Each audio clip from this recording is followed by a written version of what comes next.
The porch sagged beneath years of weather, its wooden beams splintered and softened by rain. A damp chill hung in the air, the kind that seeped into bone. Beneath those rotting boards, half hidden in shadows that smelled of earth and mildew, a pair of amber eyes glowed faintly. The dog had been there for weeks, unmoving except for the shallow rise and fall of his chest. The German shepherd was little more than a husk of what he once had been. His ribs jutted against thinning fur, and his paws trembled when he shifted, as if even breathing was too much. Hunger gnawed at him in relentless waves, yet fear anchored him to this dark shelter. The world beyond the porch was filled with footsteps and voices he did not trust. The last time he had run toward hands, those hands had struck, chased, and abandoned him. So here he remained, pressed against the cool dirt, nose tucked under his tail to conserve what little warmth he could. At night, his stomach growled loud enough to wake him, but exhaustion always pulled him back into uneasy sleep. The rain dripped through the slats above, soaking patches of his fur. The days blurred together into one endless cycle of cold, hunger, and waiting. From the street, passerby rarely noticed him. His body blended into the darkness beneath the porch. Only the faint glimmer of his eyes betrayed him when headlights swept across the yard. Most drivers didn't slow down. To them, he was just another shadow, another piece of debris in a neglected house. But one woman noticed. Her name was Claire. She lived 3 houses down, and every morning when she walked her own dog past the property, she saw movement under the boards. At first, she thought it was a raccoon or a stray cat. Then, one morning, she caught sight of a long snout pressed against the lattice, a pair of ears flattened back, and eyes that told her the truth. It was a shepherd, alone, starving, afraid. She stopped, heart tightening as the shepherd's gaze locked with hers. He didn't move toward her, didn't bark, didn't growl.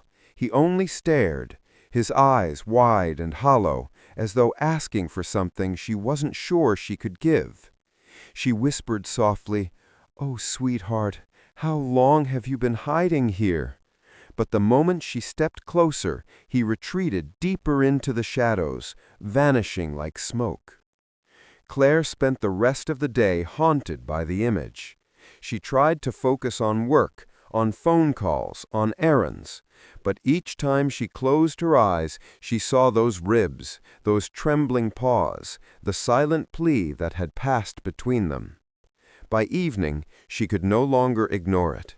She filled a bowl with water, another with leftover chicken and rice, and returned to the porch. The dog smelled her before he saw her. His ears pricked, his head lifting cautiously from the dirt. The scent of food drifted through the damp air, awakening an ache so deep it made him whimper. Still, instinct warred with need. He pressed himself flat against the earth, eyes darting toward the footsteps above.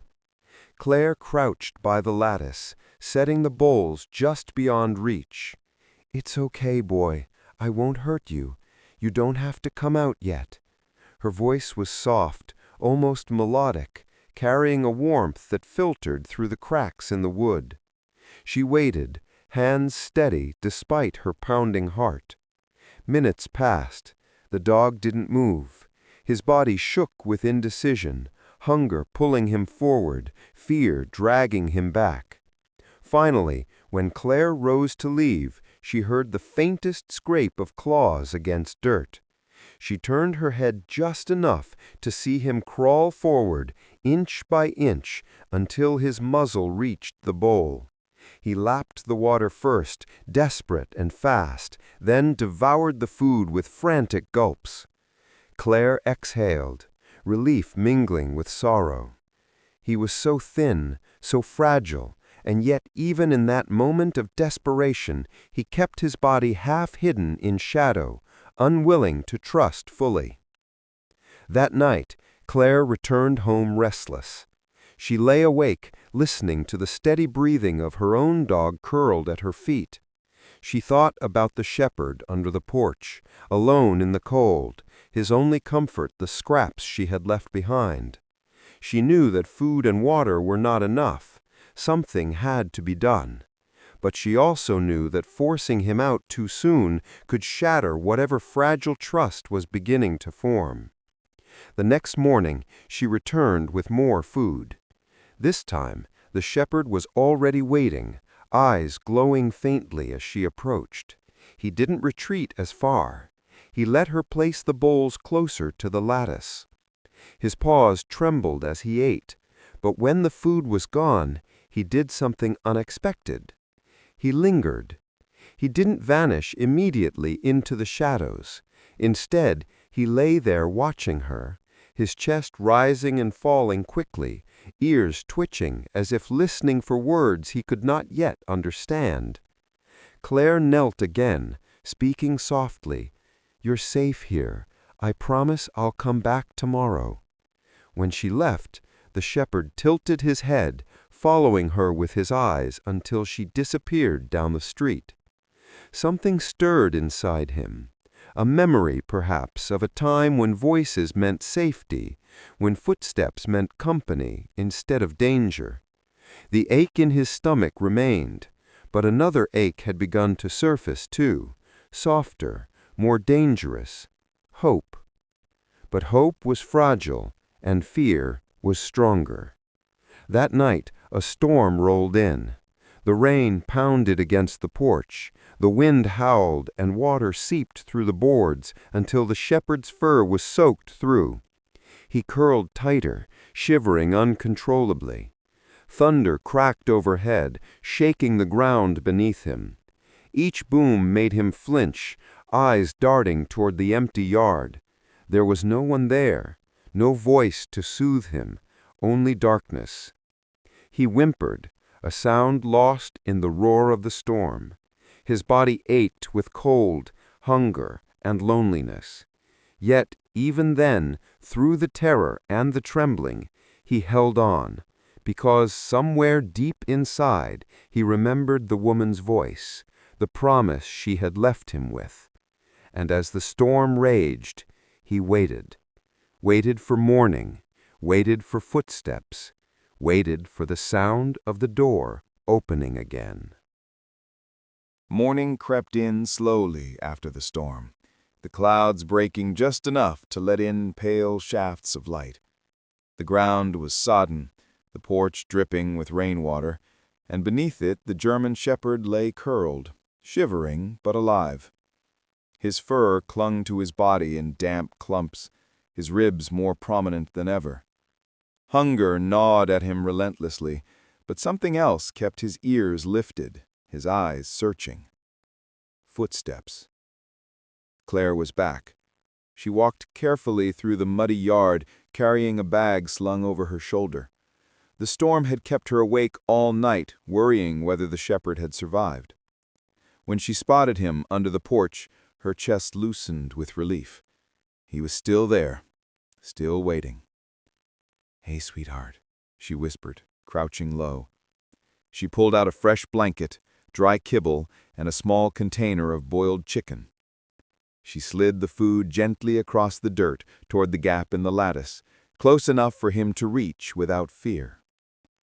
The shepherd hesitated, eyes darting between her hands in the bowl, but the memory of her voice, the one that had promised safety, nudged him forward. He crawled just far enough to eat, still trembling, his paws never leaving the shadows. Claire didn't move. She only watched, her breath steady, her voice soft. "You're safe now. I'll keep coming back, I promise." When he finished eating, something changed. Instead of darting back into the darkness, he lingered. His nose twitched, sniffing at the air between them. For a moment their eyes met, hers full of quiet patience, his full of uncertainty. Then, with a low whimper, he retreated again, curling back under the boards. It wasn't trust, not yet, but it was the beginning of something fragile. Day after day, Claire returned. Each time she placed the food closer, inching the bowls toward the open yard. Each time the shepherd waited until she stepped back before he approached, but the distance between them grew shorter. Slowly, she added her own scent to his world, her jacket left on the porch, her voice drifting in gentle conversation as he ate. Neighbors began to notice. Some shook their heads, muttering about another stray that should be taken to the shelter. Others warned her not to get her hopes up, that dogs like that were too broken, too afraid. Claire ignored them. She had seen the glimmer in his eyes, the way he paused after eating, listening to her voice as though part of him longed to believe it. One evening, as the sun set in streaks of orange and gold, she set the bowl down and didn't step back immediately.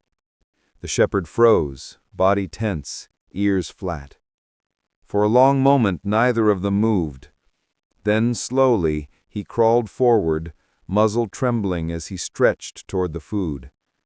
Claire whispered, "That's it, brave boy. You can do this."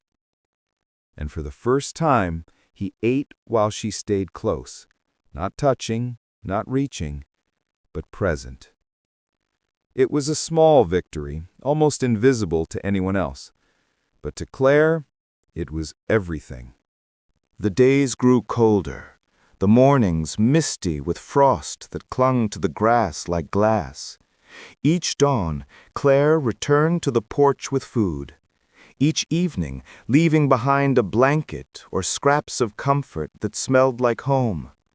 Slowly, the German shepherd began to step beyond the shadows. His paws touched the wet earth of the yard.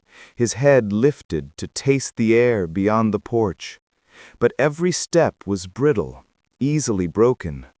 The smallest noise, a car backfiring in the distance, a neighbor slamming a door, would send him darting back into the darkness.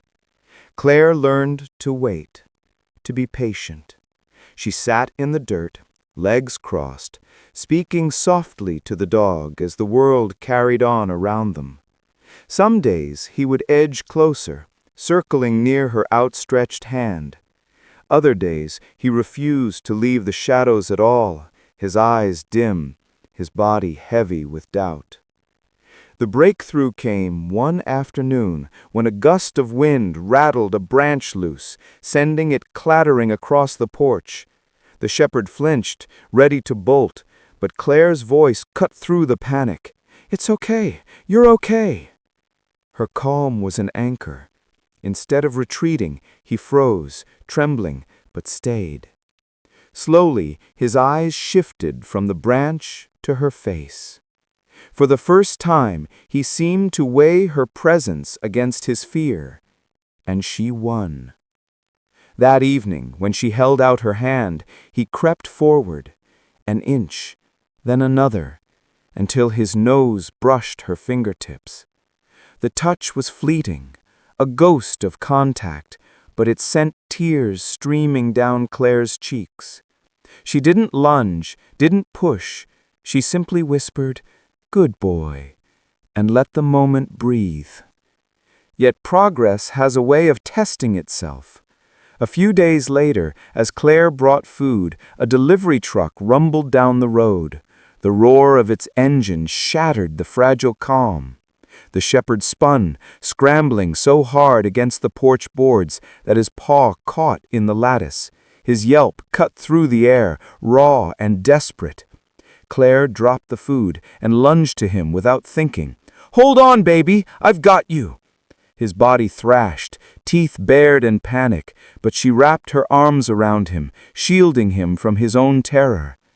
For a breathless second, she thought he would bite, but instead he froze in her arms, chest heaving, eyes wide with something that looked like surrender. When she freed his paw, he didn't run.